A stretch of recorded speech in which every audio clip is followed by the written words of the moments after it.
Yes, people, what's going on? Dolphins lose 23-20 to the Jacksonville Jaguars. There are so many things that went wrong today, so many things that actually went right as well. The defence turned up for once and made a couple of plays. It was, actually better to see from that point of view, but the offence again struggles, and people want to pin it on Tua, and I'm pretty sure there'll be critics out there that are going to pin it all on him. It's not him. We lost. Well, didn't have Will Fuller today. We lost Devontae Parker. We lost Preston Williams. We had a couple of guys from the practice squad. The offense is poor, and the ones that did make plays, Mike Gesicki, Albert Wilson popped up with the odd one, and Jalen Waddle again was a big positive. But I mean, we played the worst team in the league, the Jags, and that's not a disrespect to them. They are factually the worst team in the league. They had not won a game, and now they have, and we have now got the same record as them. We started the season 0-1. 0-1, 1-0, and now we are 1-5. I don't even know what to say. I mean, I've had a good day. I'm not going to lie. I've met a couple of the players. I was pitch side for a little bit, or hanging over the side of the pitch. So I've had a good day. I watched it in my hometown. I'm loving life in terms of that. But I don't come here just for the charity case of we'll have a day out and it'll be all right. I want to win games. We all want to win games, and it just seems that the Dolphins at the moment, especially the offense, are just doing multiple things to make it more complicated for themselves. This was not a good defense from Jacksonville that we end up, sometimes you just got to give credit where it's due. Their offense was good, and our defense came up with the odd play here and there, which is fine, but you've got to do it more consistently. You've got to do it more, and we could not do that, and we're asking for our own problems when, again, you're only playing really on one side of the ball. There was some questionable play calling again. Don't want to name names, point fingers, because I don't know who was calling it.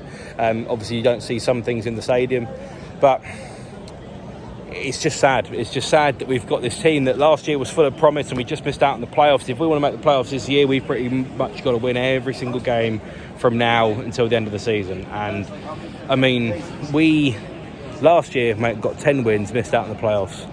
Now to get 10 wins out of 11 games left, we've got to win straight on the bounce. So we can probably afford to drop one game, which will probably be to probably the Buffalo Bills. But then again, they're going to have the head-to-head record. We're looking as if we're going to get in by any chance. We'll be a wild card team.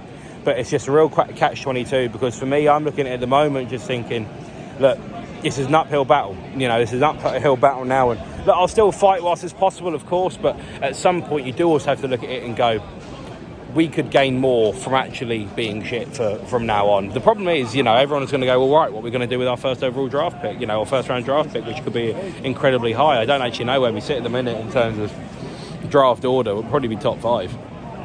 Sorry, I keep covering the camera with my thumb.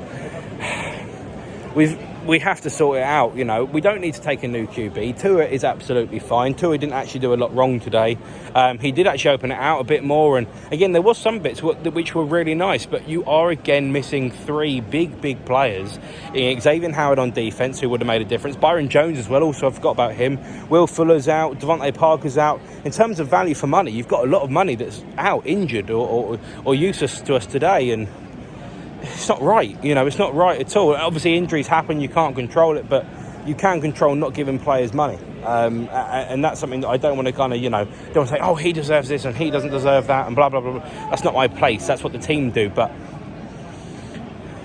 you just got to be a bit more sensible with it. And I think sometimes we had we're really crap and we can do this and blah, blah, blah, blah, blah.